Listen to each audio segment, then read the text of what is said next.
Record this twice. So I'm actually on Instagram and Facebook, and my alarm's going off, and my phone is across the room.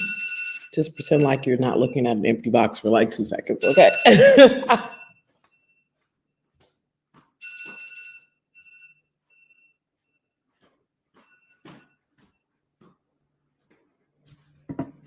So that'll be the first tip that I give you, that when you're live, you're live. There's no takebacks. So when you watch this re-recording, just know that if you got an iPhone, I don't know if it works like this for Androids, no shade to Androids, but it wasn't going to stop going off if I didn't grab it. So anyway, wanted to pop in and do a power talk because I haven't done one. Gosh, I don't know if I've done one in over a month. Just with life and work and everything that's been going on. And you're going to see me look in two directions because I'm live on Instagram on my iPad, and I'm live on Facebook and YouTube on my laptop. But I titled this Girl Stop Apologizing. It's been on my heart for a minute. So you may have, there's a book by Rachel Hollis called Girl Stop Apologizing, which I like. And she's got another one, Girl Wash Your Face. And so definitely the title resonates with me because as I continue to grow as a professional, as a mother, as a friend, all of the titles, it's become very apparent to me that I apologize way too much. Like I'm always sorry. I mean, literally someone could be like sitting next to me at a restaurant and stump their toe and not touch me. I had nothing to do with it. And I'm like, oh my gosh, I'm sorry. Are you okay?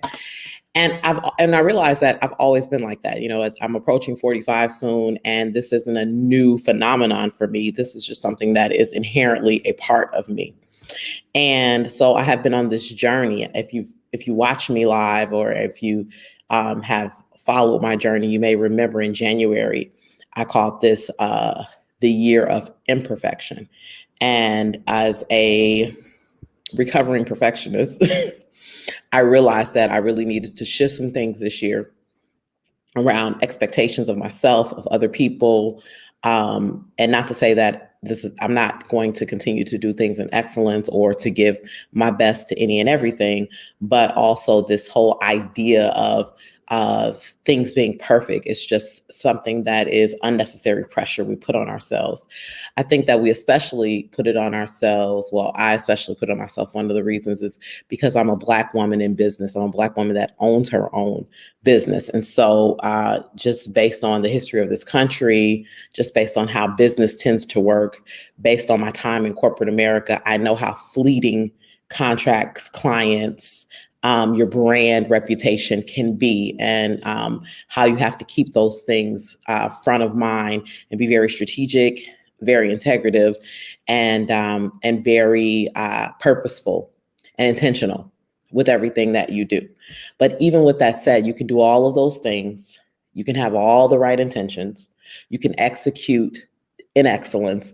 And there will still be individuals that are just not pleased with something that you did for whatever reason. You know, people love to say, you know, it's based on hating, jealousy, wanting to be in the position you're in, you know, pick it, there's a meme for it. I'm not the type of, like, honestly, and my girlfriends and I talk about this a lot, my closest girlfriends, because all of us have extremely busy and challenging lives. We're like, we don't even understand how people have time to hate and be jealous of other people because our lives are so full and so busy. And we're such cheerleaders for one another. And honestly, even for people that we don't know, because we just want everyone to win. That it's just not something that crosses our mind. It's not something that we have conversations about. We actually, you know, we spend time talking about what's happening, you know, in our given worlds and how we can support each other through that, and advising one another on how we can become better, become stronger, and reminding one another that, you know, we are living the things that we once dreamed about. And to be unapologetic about that, back to the title of this message. And so one of the things that I've tasked myself with is to apologize less. Now, if I'm wrong, like if I do something wrong, I have no problem apologizing. I don't have no problem apologizing to my children. I have no problem apologizing to friends, clients, etc. But it's the over apologizing, or it's the inherent need or inherent action of constant being in a constant mode of being apologetic, because somewhere along life has taught you that you are at fault, or that um, or there was some track upon your life where you were given blame for things that you shouldn't have been given blame for, or that it was impressed upon you that you owed apologies for things that simply did not require one. And a lot of that we can track back to childhood. A lot of that, you can track back to upbringing. It didn't even necessarily have to be your parents. It could have been the educational institution you went to. It could have been a plethora of things. A lot of that, if you are African American, Asian American, his, Latino American, like if you're Hispanic, of Latin culture, you can track that back to our ethnicity, and you can track that back to the fact that, especially, I can only speak as a Black woman. I mean, during slavery, Jim Crow, et cetera, I mean, we had to apologize for looking a white person in the eye. We had to apologize for sitting in the wrong seat. We had to apologize if we accidentally used the wrong water fountain. And so there is this history of over apologizing, or apologizing for things that should just definitely be normalized and should not require an apology.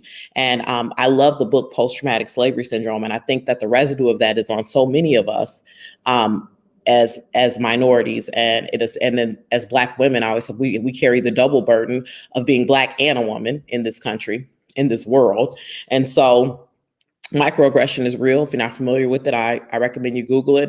And so we're constantly put in this place of, we should apologize, or we should be watering down our accomplishments and what it is we do, because someone will typically try to step in and actually, and a lot of times it is so covert we don't even notice it, actually make you feel like, who are you to deserve that accolade, or who are you to deserve that support, or what did you do? Because I've worked this long, and I've done this.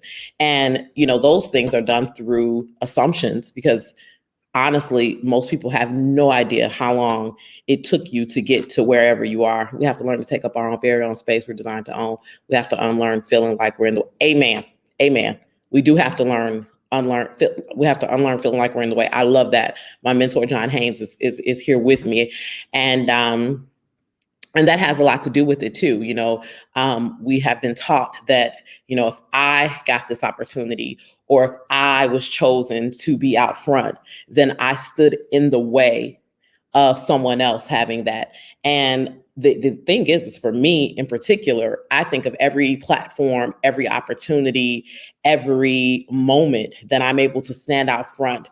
I believe that others are standing on my shoulders, and I believe in lifting as I climb. And so if I got that opportunity, if I got that platform, then it's an opportunity for me to show up for all Black women, and to show what we're capable of, and to show how we move in excellence. And hopefully, because I got to stand there in that moment, another Black woman will come behind me and be able to stand in that moment as well, or woman, period.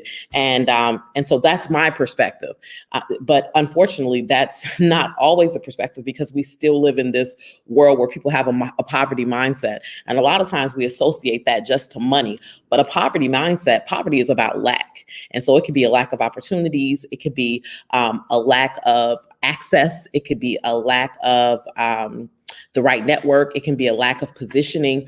And as long as you believe that there is something causing you not to be able to access whatever it is that your heart desires, then you are in a poverty. I don't believe that anything is beyond my reach. I don't believe that there's any room I don't belong in. I don't believe that there's any table that I can't sit at. But I also have stopped apologizing for that. I work hard. I have a great education. I'm a voracious reader, and I've always been, I remember I was talking to my 12-year-old recently, and we're a house of readers, and I said, we were talking about the summer between, I think it was 6th and 7th grade. And voluntarily, I spent that summer reading Alex Haley's Roots. And then I was so caught up in it that I immediately read Queen. I don't know if you ever seen, like, there was no Audible back then. I wasn't listening to these books, but here I am. It's the summertime. This is not required reading. This is not something that school assigned. And that's just who I already was. And that's just the type of learner that I had already decided to be, not even knowing the future leader that I would become. I also have to give props to my parents, who are also my mother and my father are.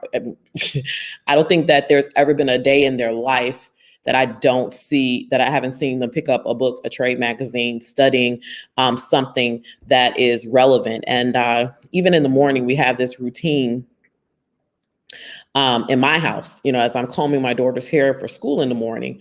And I really didn't think anything about it until recently. I watched the news. I watched the world news because as I'm going out into my day, I never know whose path I'm going to cross. And, take this is a pro tip. Like, you don't want, so many people want to have this diverse set of colleagues, friends, these diverse rooms that they can be in, but your knowledge base is not diverse. You're getting your news from Facebook. You're watching the local news. You're watching homemade videos, meaning like they're filmed on phones, and that's what you're sharing that you saw. And I don't and not that I'm not a Fox News fan. I'm not gonna act like I am, but I switch between the news channels because I don't just want to see it from CNN's perspective, which is my choice, my preference if I'm watching world news, but I want to know what Fox News is saying about it. I want to know what MSNBC is saying about it. I'm looking at the stock tickers. I want to understand what's happening in the with the euro and what's happening with the dollar. I want to understand what's going on with different trade lines. I want to understand what's happening in technology and this comes very much from spending so much time in corporate America as one of the first and the only. There's a book on my desk called First and Only, A Black Woman's Guide to Thriving at Work and in Life. I haven't dived into it yet, but I'll let you know. I've started it and it seems to be good. So I'll let you know when I finish. But as someone who has lived as the first and the only, I realized how important it was. Because of course, there's still misconceptions or preconceived notions or stereotypes, that people think that we are. And so I love to surprise someone with my knowledge base. And then also I'm sincerely interested in what's happening in the world around me. And I want to be able to have intelligent conversation and a point of view. So I'm not in a room to agree with everyone's point of view. I believe that, in raising up voices, not just echoes. So I want to already have a point of view when the conversation comes up. I want to know who the world leaders are that individuals are speaking of. I want to know. And if I don't know, don't miss this, because you can't know everything and you don't know what you don't know. And someone mentions it. I am confident enough and comfortable enough in what I do know to say, I haven't heard about that yet. Tell me more. We miss it. We miss an opportunity. Everyone you meet knows something you don't know. And so we miss an opportunity on so many occasions to just say, no, I didn't know that was happening. Tell me more. I didn't know that place was opening. Tell me more. No, I hadn't heard about what we did yesterday in Afghanistan. I haven't caught up yet. It's okay to say that. It's okay to say that. Now, hopefully that's not always your answer, but how else are you going to learn? And then what I personally do when I come into a space like that is then I go and I do my own research, and I dig deeper. I love to research. I probably should have been a researcher somewhere in a past life, but it's so important. But the point is that stop apologizing for your greatness.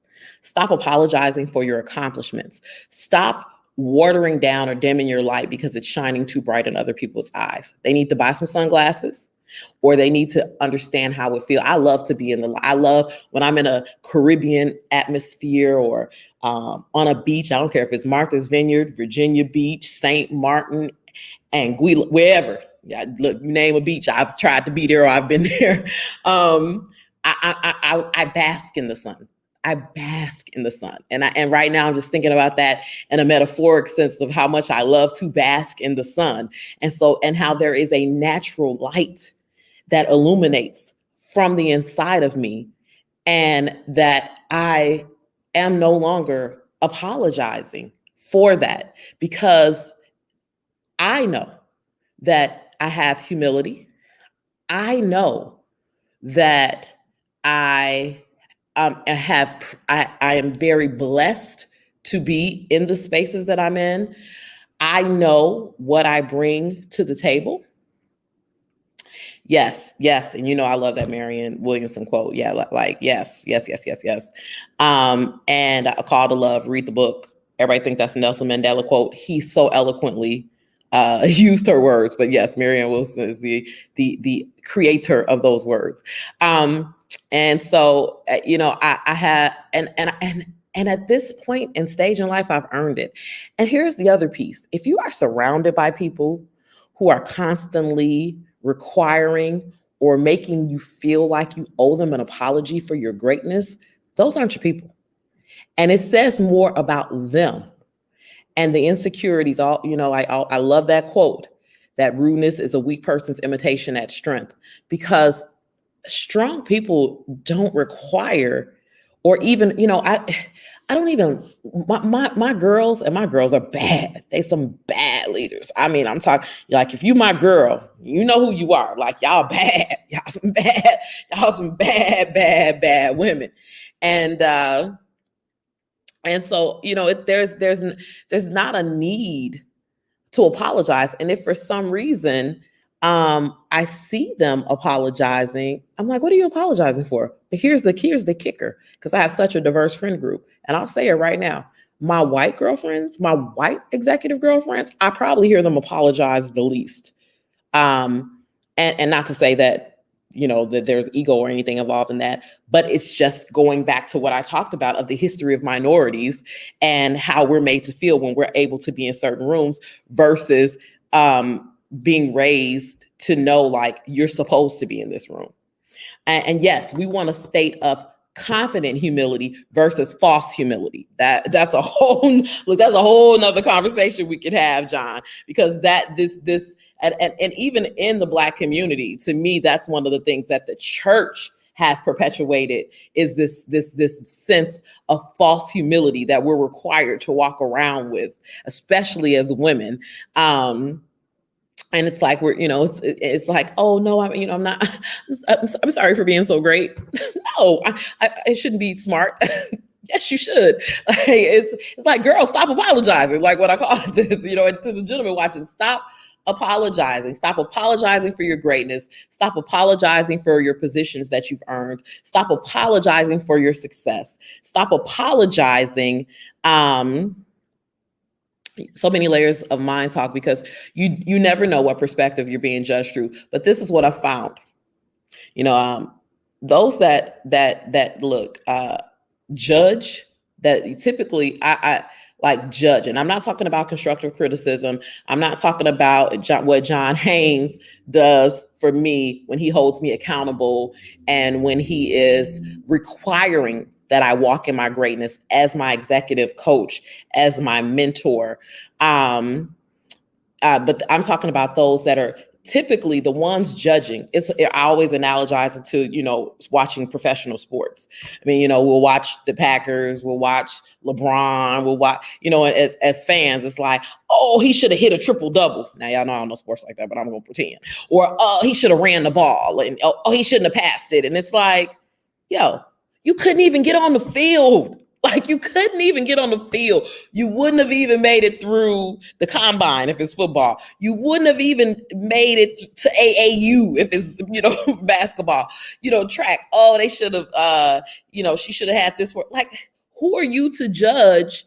It's like even with Sha'Carri Richardson, when everyone was judging that young lady for the choices that she made, not taking into the full perspective of her age, her background, her trauma, and instead of moving forward to help, the movement was to judge.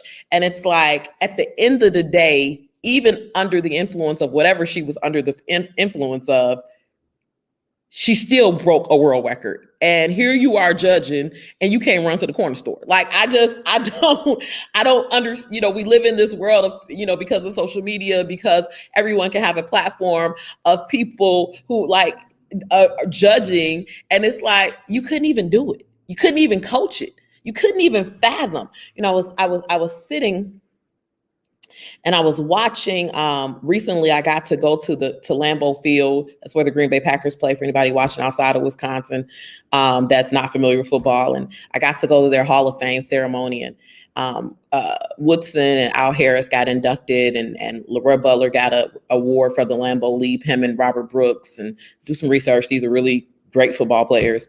But, they did highlight reels on them. And, you're watching these guys run the ball. And the thing is these, like, they don't even play offense. They play defense. And you're watching them run the ball and you're watching them give everything. And just to come out, and you got all of these fans and all of these people judging you. And even there's a documentary right now on Netflix about the rumble that happened with Indiana when Ron Artest played for them, and Stax and those guys. And I love that we finally get their perspective on what was happening. And, people looked at Ron Artest and thought he was being arrogant when he laid across the broadcaster's table. And what we now know is he was in intensive therapy and anger management, and he was trying to count and breathe and do the exercises his therapist had taught him. But someone in the stands was judging, thinking he was being arrogant, laying there, and threw a cup at him. And here's the thing, he's from the projects in New York. You shoot something at somebody, so shoot is a urban colloquialism for throw. You throw something at somebody that was raised in the projects in New York, like that New York project mentality, it could bubble up. You took your chances at that point. And he was trying to calm himself down. But instead, now you triggered. Now, we have the phrase gaslighting. We didn't have that. So, they gaslighted the heck out of these players. And then all of a sudden was like, how could they react like that? They're professionals. They should know better. Oh my God. And yes, as leaders, all of those things, we all are accountable for our actions and our reactions. However, like we are human, and our humanity does stand up at times. I was reading a young lady, and this has happened to me. I'm gonna just keep it 100 with you. So I was reading a young lady. She has her own business. I don't know her personally. If you happen to watch this, my heart went out to you. I won't mention your name, but she does these things to bring moms who have their own businesses together, small businesses, but she just starting out. I don't know if you're just starting out, but it's still, it's a small business. And she does these pop-up vendor fairs and trying to help women get exposure in commerce and things like that. And so, as business owners, we invoice through various invoicing systems. And depending on which invoice system you use, well, any of them, people can file a grievance. They don't even have to file it through the invoice system. They can actually go to their credit card company and say, this charge is fraud. I don't agree with it. The vendor or the merchant did not fulfill on the promise that they made to me.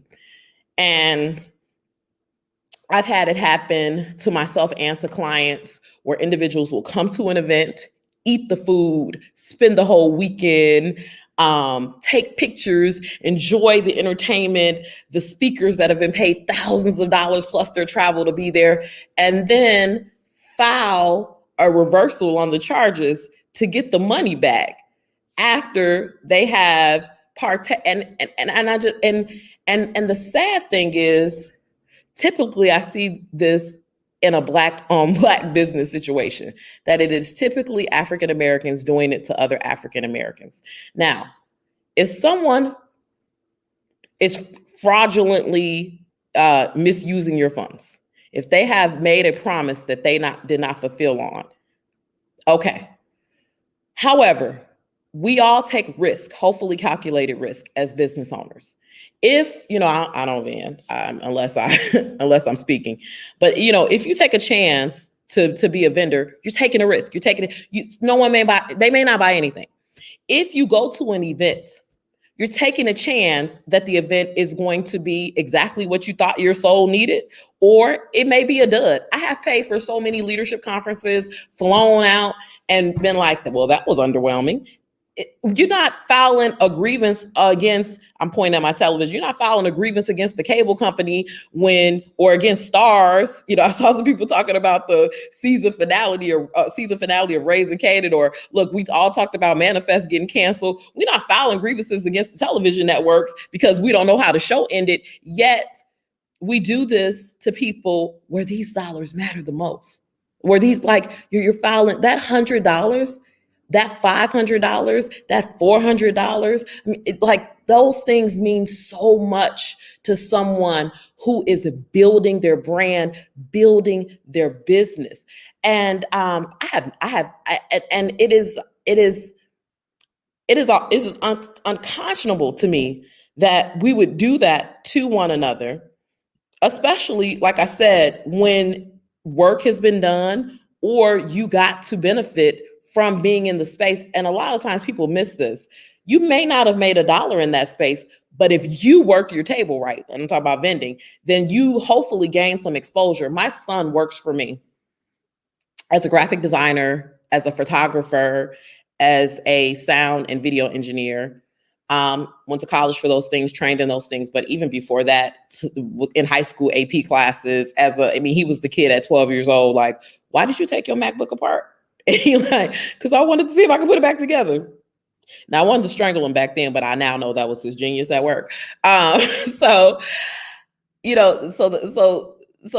with that, when he's in the room working as an employee of the PowHER network, when I tell you, there is never a time, just because how he shows up in the room. And if you've ever met my oldest son, if you've ever met either one of my sons, they have so much humility. When he's in stealth mode. He is just this quiet, reserved powerhouse. What I love, we did a conference a few months back, and we usually work in collaborative team atmospheres. So, we may have a piece of the project and someone else may have a piece of the project and someone else may have a piece of the project. And so we were doing a round robin, with this room of various people that were going to help pull this off. And we were all to introduce ourselves, what we were here for, what our skill sets were, et cetera. And my son said, I'm Michael, I'm here as part of Team PowHER Network. I'm here specifically to do this, this, and this. Also, though, John, if you're still listening, you're going to love this. Also, though, and D, you're going to be proud of your bonus son. Our kids are best friends, and so we don't play. We family. He said, but you also can think of me as a Swiss Army knife. He said, and what that means is that whatever you throw at me, I typically have a tool in my tool belt that can get it done. And I looked at him like, you better say that. I didn't even teach you. Look, we think they listening, but more than listening, they're watching. And so it is just when he said that, I was like, I might have to take that, bro, man, because that was cold-blooded. I'm not gonna take it though, because I don't want you. I'm not. Look, I'm whatever we put on the contract, and if we need to do a change order.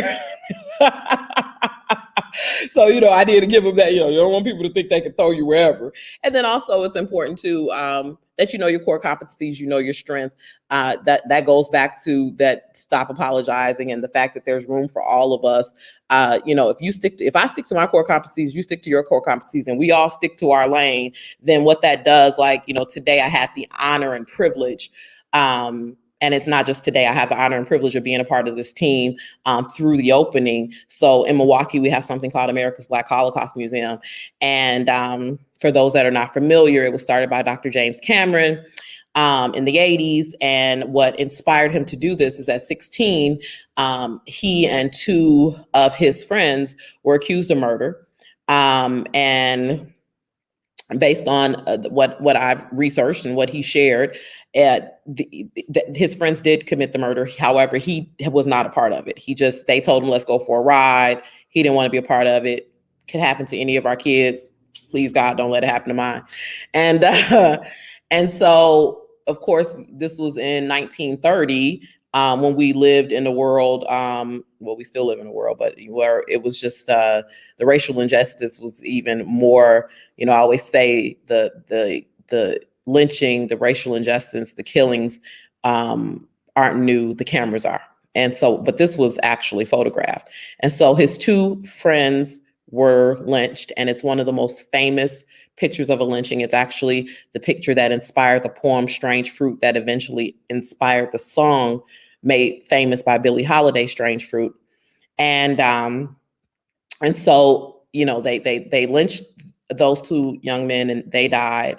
And then, it had already been told that, he didn't have anything to do with it. But there was a mob that said, we want him. We want James Cameron. So he was dragged. The noose was put around his neck. He said he heard a voice. He believes it was the voice of God that told the crowd he had nothing to do with it. And he's like, he's of course gone on now. He's no longer with us, but he said, all of a sudden the crowd dispersed and he was just there with the noose around his neck. Now, he was still convicted to time in jail as an accessory, and he spent 5 years in jail. And during that time, he read, he learned, he educated himself on our history through the Middle Passage hours and African Americans and so many other things. And eventually, his family, this was in Marion, Indiana, they would continue to get death threats and all of these things, even once he had served his time and paid back his retribution for something he didn't even do. And so they decided to move, and they considered Canada, but they chose Milwaukee because of the opportunities that the Midwest had. If you're familiar with the Great Migration of African Americans, then you're familiar with our journey from the field to the factories. And Milwaukee was one of those landing spots for people. And when he got here, he decided he wanted to do something for his people. He opened America's Holocaust Museum with nothing. I mean, I've been told he had $1. And through the years, it's gone through a lot of changing of hands, just based on financial troubles. We today, Dr. Robert Davis, aka Dr. Bird, who's the CEO and has been since 2019, said that it's important that Black people support Black people. And so my hope and my prayer is as we move forward in this project to reopen this redeveloped multi-million-dollar facility, that we will support it, and we will make sure that it is America's. It's on purpose that Dr. Cameron named it America's Black Holocaust Museum. And and it's a controversial term because people don't associate the Holocaust with African Americans, but he actually took a journey to Nazi encampment and grounds, and where the atrocities of the Jewish people happened, and it impacted him so much. And he realized the parallel between the atrocities and the killings and the torture that was experienced by Jewish people to what was experienced and through our journey as African Americans. And oh, that's so good, Lexi. Oh, yes, so good, so good, so good. I didn't grow up here, so I love to hear that. And I pray that it becomes a field trip destination for everyone. And I'm going to work my butt off. I'm not just praying about it. I'm working on it to help make that happen, along with so many others. And so, now, it sits on 4th and North, which is, in the Bronzeville area of Milwaukee. It is an area. It's right off of MLK, and it's a typical MLK in a Midwest city where, and now it sits on, and it's not just 4th and North, it's Vel Phillips. The street is named after Vel Phillips, which, if you don't know who Vel Phillips is, you should research that. And there's some really cool pictures of her and Dr. James Cameron. And there was actually a reporter today at the press conference who said he was at Dr. Cameron's 90th birthday and got a picture of the two of them. And I want to see that. I want to get a hold of that. However, it's so important that we support us. I was in DC recently with my children at the Smithsonian Museum of African American History and Culture. And if you've never been, it is 400,000 square feet of our history from the time we got here to today. And it impacted my children and I so much. I can't wait to go back. I want to take a Power Network trip to the museum. Just got to wait for the whole world to open back up, because you can only get so many tickets at once. But it's just everybody should experience it, regardless of your background. And it brought my 12-year-old to tears. She was sobbing from what she was learning.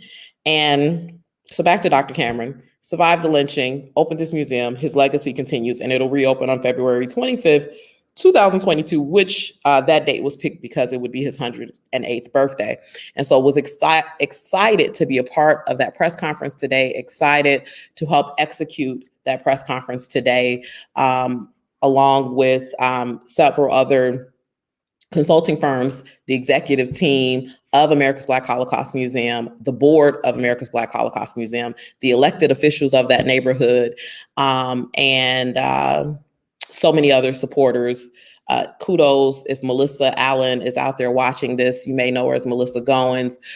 She was the one who won the RFP to redevelop that, and she's recently was in the news again. She's just, I mean, she is a past Power 10 alum. She was our 2017 superpower because I just so admire what she has done for this city and some of our most forgotten about neighborhoods and for some of our most underserved people.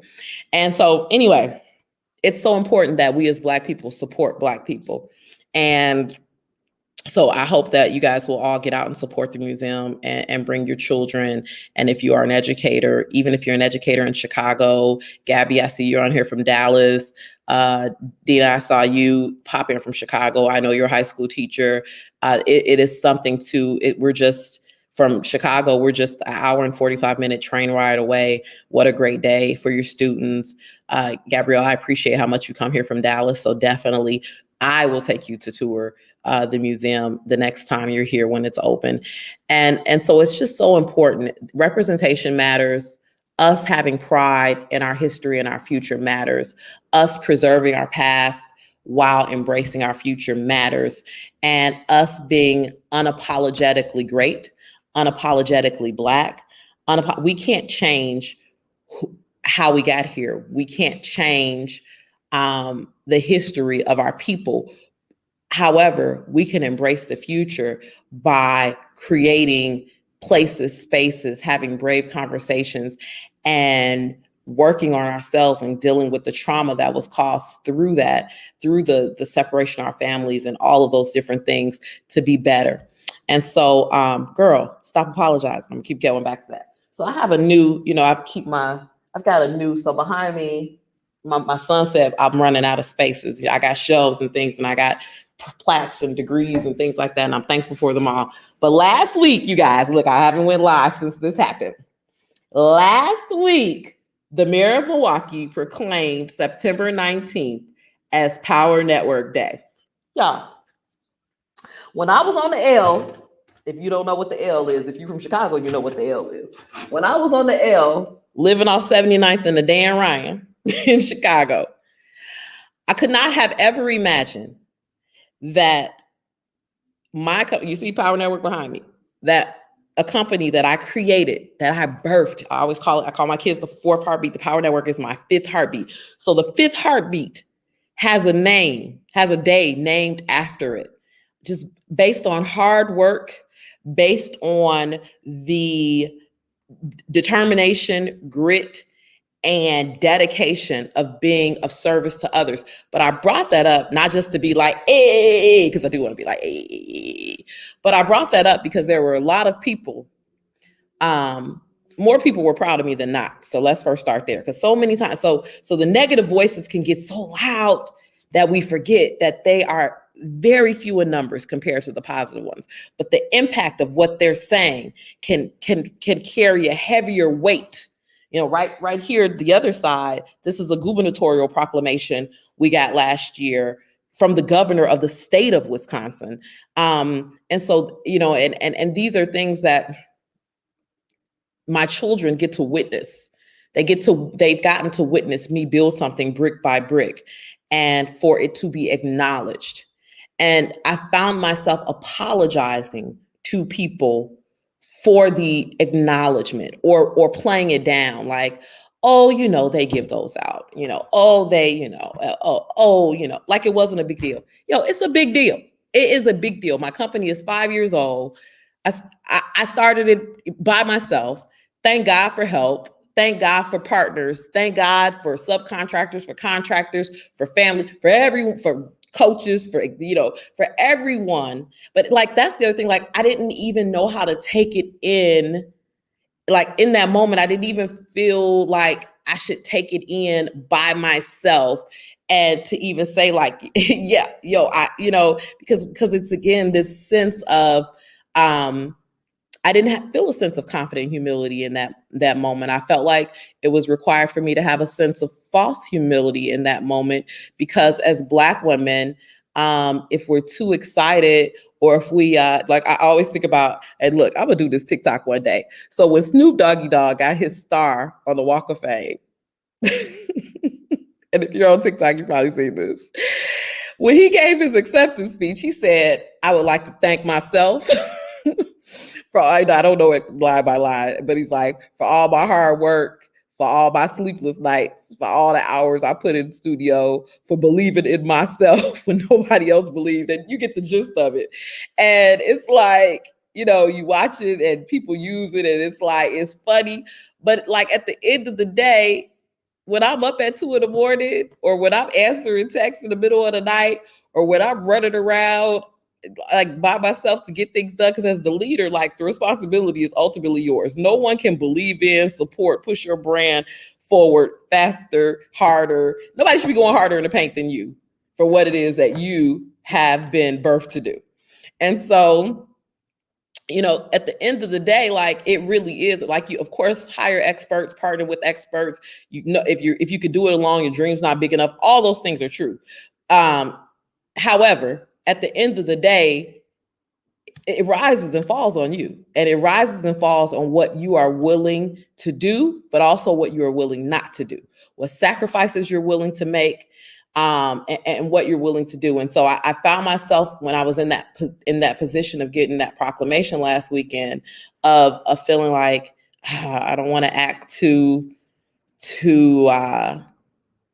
excited, and I don't want to give off this impression, I mean, I was definitely humbled to my core, and thankful, because I'd stay in this place of gratitude. Because here's the thing, y'all, as hard as I'm working and as good as I am, there's always someone on your coattails. And so you have to continue to evolve. That's the piece people miss too. They be like, what happened? Like, what happened to you didn't evolve. You didn't evolve. Anything that's not growing is dying. So every year that we do the Power 10, every year that we do anything, even how I live, the way I carry myself, how I speak, my knowledge base, my community of people that I surround myself with, I'm constantly looking for the next evolution of that.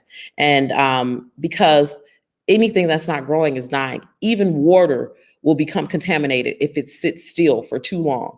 And so you can't just sit still. You have to be constantly moving in a forward progression, but in a way that makes sense, in a way that it's the right time.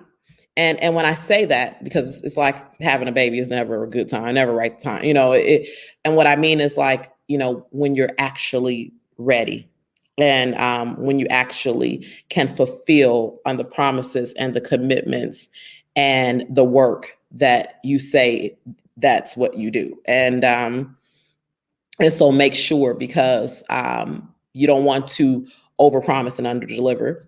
And you don't want to, because that's, a lot of brands die just from that. I make the best cookies in the whole world, and you taste that cookie, you be like, girl, this cookie is Chips Ahoy make a better, and I like Chips Ahoy, but Chips Ahoy make a better cookie than this. Like, I just paid you for one cookie what I pay Chips Ahoy for a family pack, and this is nasty kind of thing. So, just make sure that you can back it up, is my point. So I'm gonna get off. I've been talking for 43 minutes, John. I like to keep y'all too long. I appreciate y'all kicking it with me, though. It's been a long time since we talked, and I hope that you got something out of this. And if you don't get anything else, like, don't shrink, don't water yourself down, and stop apologizing from the space of wanting to make someone else feel better. Not because you wronged them, not because you owe them an apology, but because you're trying to make them feel better, because you feel like, how can I describe it?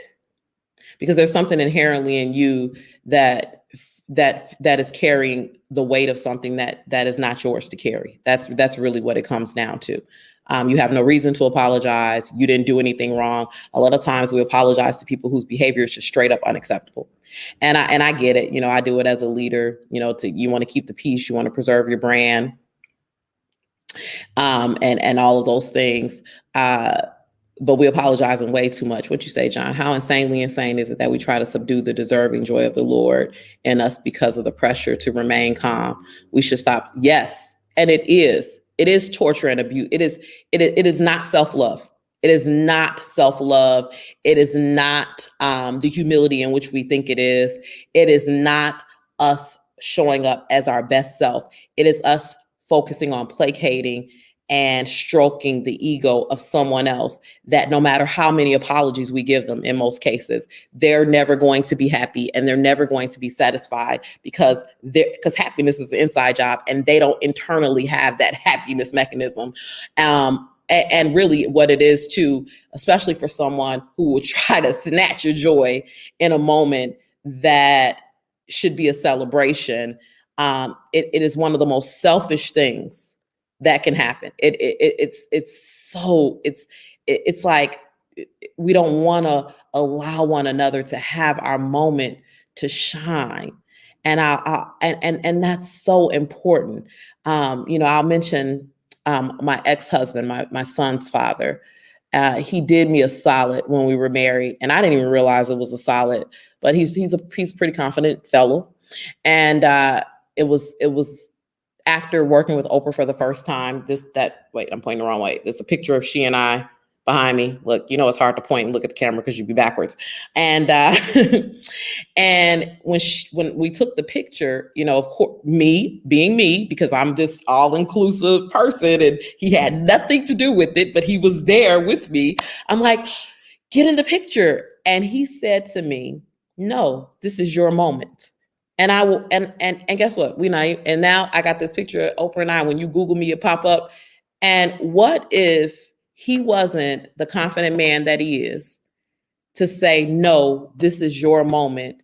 Go take it.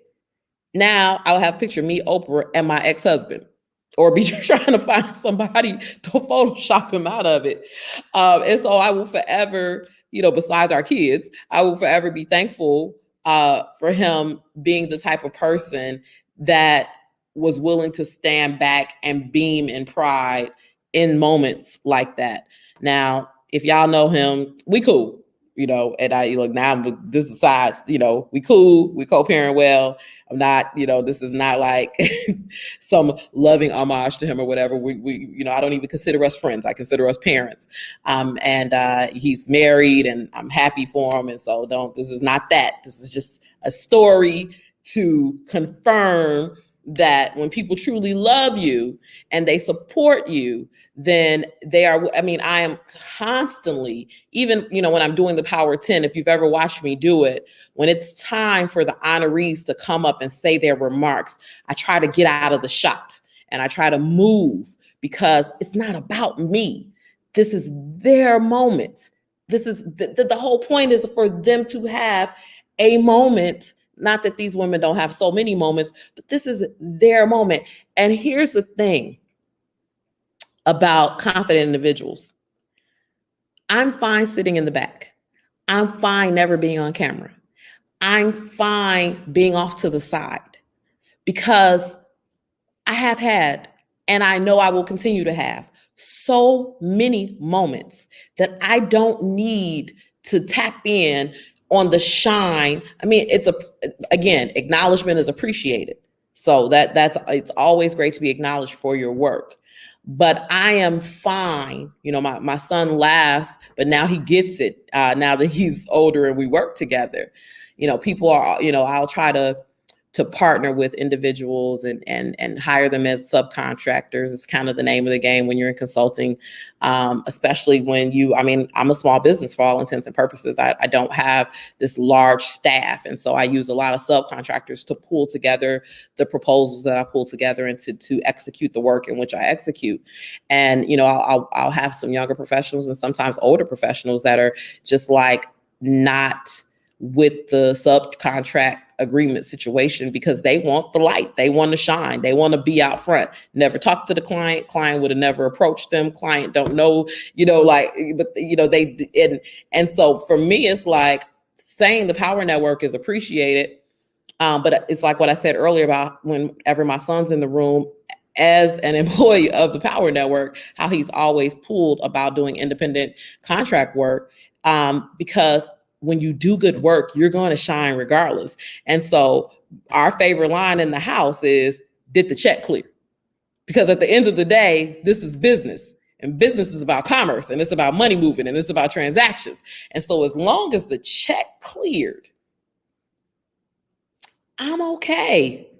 If the power network, now again, acknowledgement is appreciated, and we need that in business. We live in a world of reputation and referral. But when you do good work, I mean, it's so I was shout out to Dr. Robert Davis, aka Dr. Bird, CEO of America's Black Holocaust Museum. He called all of us up there, even the various firms that he's contracted to help him move this ship forward as we head towards this re-emergence in February. He had us all come stand behind him, and it was powerful because it's such a diverse team. And so even in that, and I had a mask on.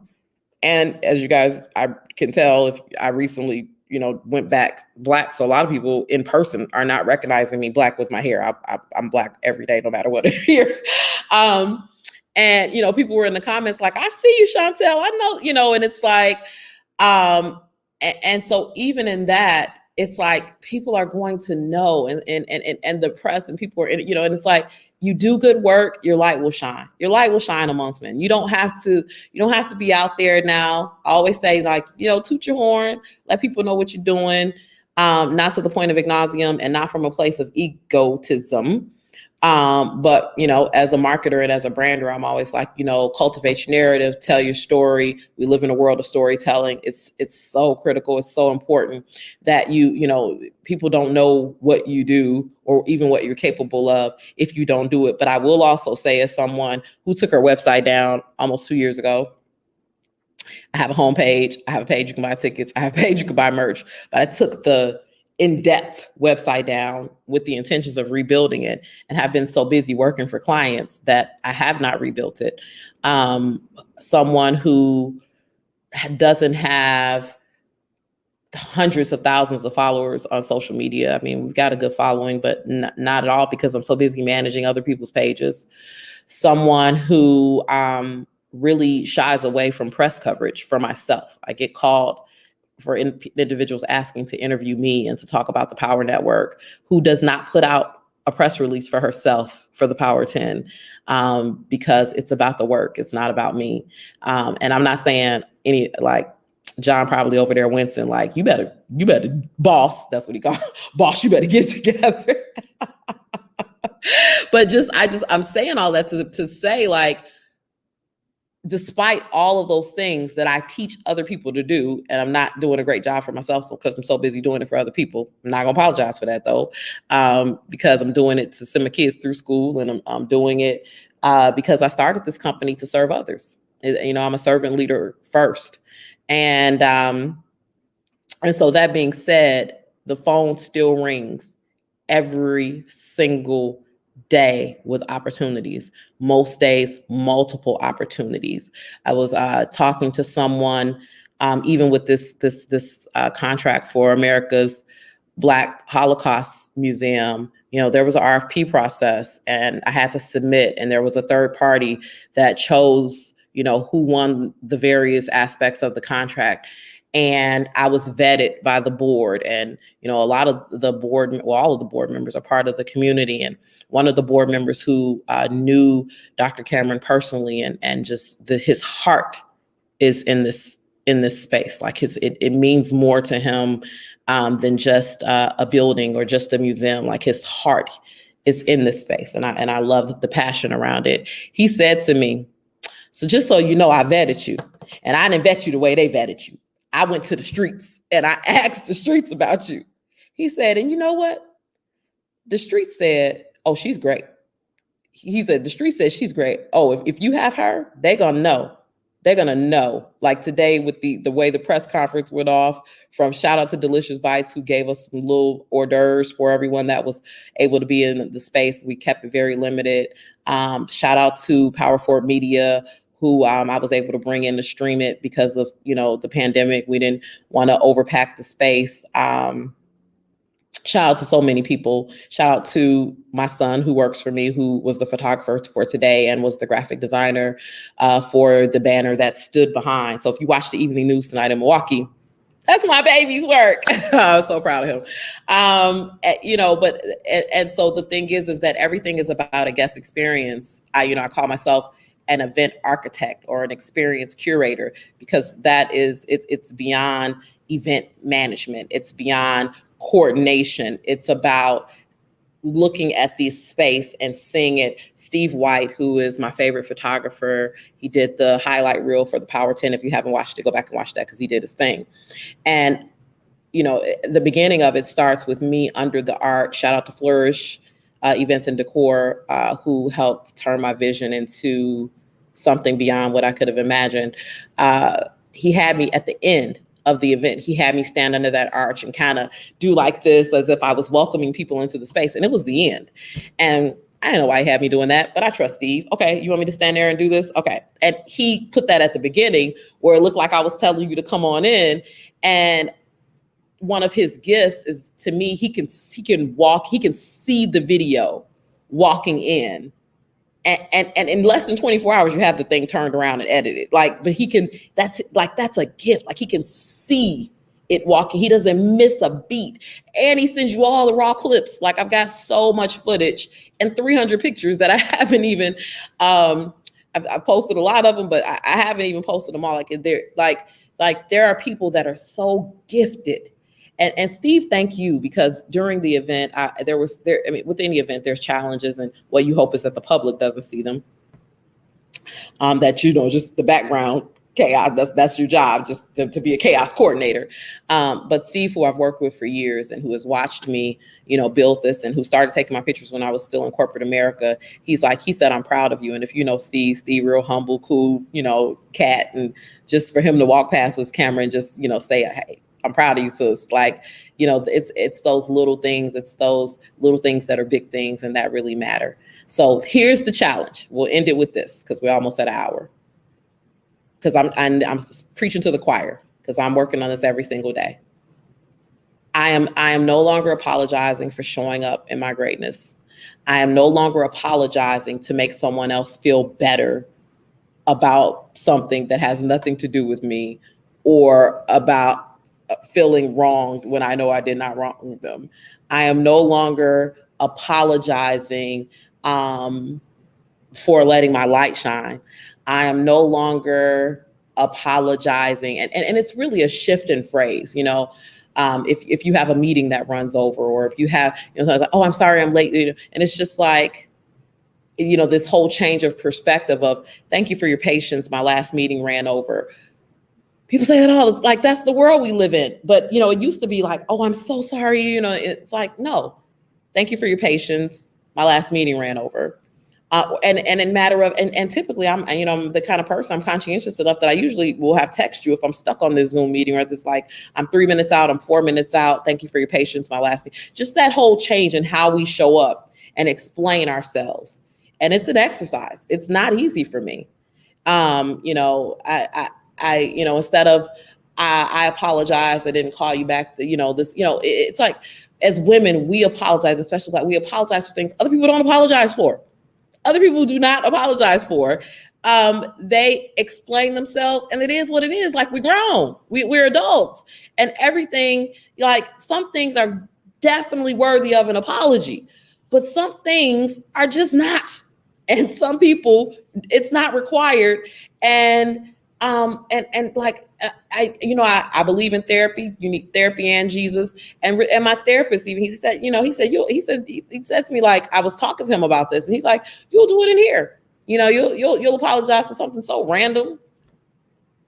I constantly, there to me, that is like the fastest hour of the week for me. And it's like, I'll be wanting to get everything out. And so I'll be like, I'm sorry, I keep looking at my watch. I'm just trying to make sure that it's like, well, why am I apologizing for being excited to be here? And then I'm looking at my watch because I'm concerned that the time is winding down. Like the time gonna end regardless. So me apologizing to him, I'm paying him for his hour. He gonna stop me with an hour over anyway because he's very highly sought after, and it's usually someone else waiting behind you. And so it's like I finally was like, stop apologizing and stop looking at the watch.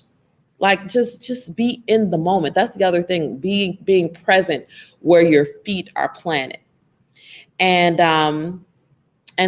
also to extend grace when people apologize to you, understanding that they may be in the same space of not knowing how else to show up or answer in this world, but to apologize, and knowing when's the right time to apologize and what's deserving of an apology and what's not. Oh yeah, Lex. Yep. I'm working on it. We all working on it. Hey, yep, Gabrielle, look, Bob, we got to boss up. We got to boss your life up. We got to boss our lives up. And part of bossing our lives up is this is losing all of these, unlearning, as John said, these things that we have been taught are the right thing to do, when it's actually not showing up as our best selves, not self-love, and it's actually being abusive to ourselves. And we teach people how to treat us. And so when we show up as someone who is constantly apologizing or constantly giving off the impression as if you're making mistakes over and over again, when in actuality you're not, you're actually moving in excellence, then what we're doing is we're allowing perhaps a narcissistic person or a self-absorbed person or a jealous person or someone who's not even deserving of our time and space to think that we're right, that they're right, and we are allowing and perpetuating their mistreatment of not just us but other people. And so that right there is the biggest piece of it. Okay, you guys, I'm gonna go. It is 6:30. I have a business dinner in an hour. So see what I'm saying? It don't stop. It does not stop. People think they know. MTV used to have this, people think they know, but they have no idea, when they would do like the behind the music documentaries on people. And that's how I feel about business. It's like I post some things on social media, but the day-to-day things that it takes to move my life, my business, my family, my clients, my brand forward, you think but you have no idea. And to the point of what someone said earlier, I was Dr. Katina, about people judging. People are always judging me about what I am doing, about what I'm not doing, about what I'm wearing, about how I'm acting, about my health, about my kids, about my marriage, about you name it.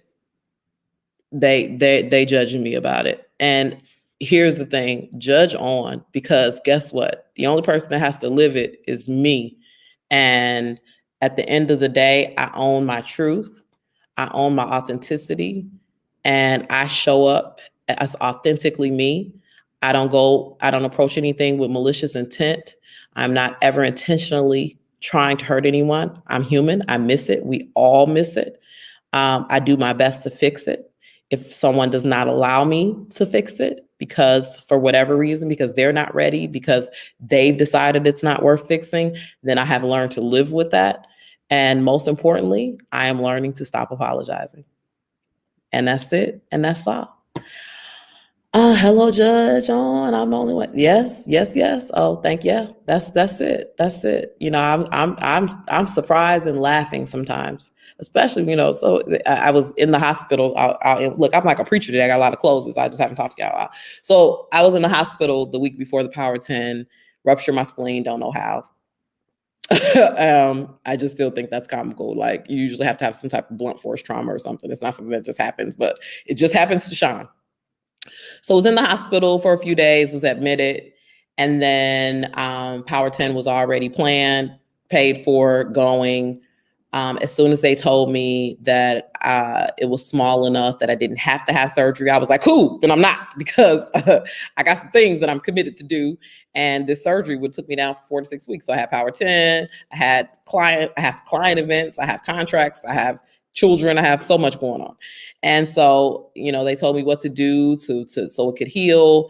And so I'm like, okay, I'm going to follow, the protocol that you set as far as like weight capacity that I should be lifting. Haven't been to the gym. God, I miss the gym. I'll be back there as soon as I can. And, and things like that. And so then Power 10 Day comes. I get dressed. I originally had a dress planned, but my abdomen was still swollen from my spleen still healing. Hence, me wearing high-waisted pants. High-waisted pants. Shout out to the person who invented high-waisted pants. Elise Patterson had my face gorgeous. Tiffany Buford, aka Thomas Dean, had the hair on point.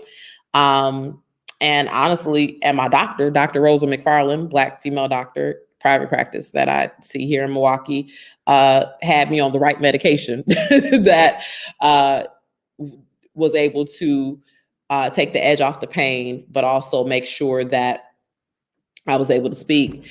And so to the point of, people were like, well, she doesn't look like she was in the hospital last week. I mean, she looks. And it's like, it is a trying thing. And even the greatest leaders have feelings, I guess is and so it is a trying thing to make a decision to sacrifice self on so many occasions in the service of others. And to be judged for that is tough. And so besides the call to action of not apologizing for the sake of apologizing to make someone else feel better because they are judging you or they are jealous of your light shining or envious of it or don't understand it. A lot of times it's just they just don't understand it. Like, because they don't have the capacity to move like that. They don't have the capacity nor the dedication. I hear Nipsey Hussle dedication playing in my head. Like, they don't have the dedication to keep moving. And when you are driven by purpose, not by money, not by the desire to be famous, but by purpose and knowing that you are in this world to be of service to others, there is a supernatural power that lives on the inside of you that will push you forward. I actually said to the doctor, I said, I actually feel better when I'm up in front of people and doing the work that I was born to do than when I'm laying around feeling sorry for myself. And so to be judged for that and for people to not understand that, as the meme says, when God called me, it wasn't a conference call. So I don't expect you to understand it, nor do you need to understand it, nor do you need to judge it. If anything, hopefully you're inspired by it and you figure out how to dig deep, to quote Takia Sellers, I'm going to continue, and her father.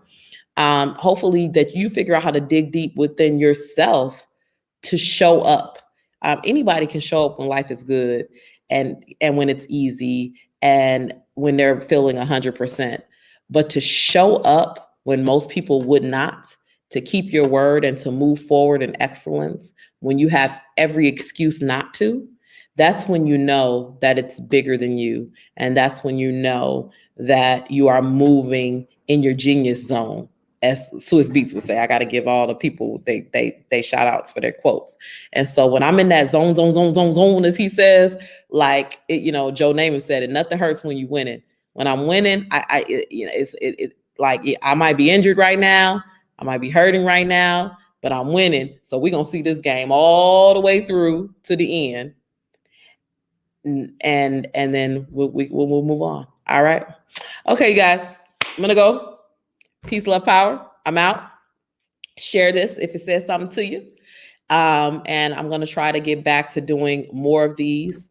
And I don't know if I'll get back to doing them every day like I used to, which is one of the, it's one of those bittersweet things of growing your brand and your business and having days packed with meetings to fit this in. It's not always easy. And I want it to be a conversation like we're having right now. You can always join me on if you miss me I'm on the radio every Monday morning having conversations like this. And so that's where it always is, from 7 a.m. to 10 a.m. on WGLB. If you're outside of Milwaukee, you can tune in at WGLBradio.com. If you're local to the Milwaukee area, you can also do that, but then you also can listen at FM 96.1 and AM 1560. So this conversation, the Power Talks haven't stopped. They just have different platforms and mediums that they appear on. So, all right, I'll leave it at that. That was shameless plug for the radio show. All right. Talk to you guys later. Peace, love, power. I'm out.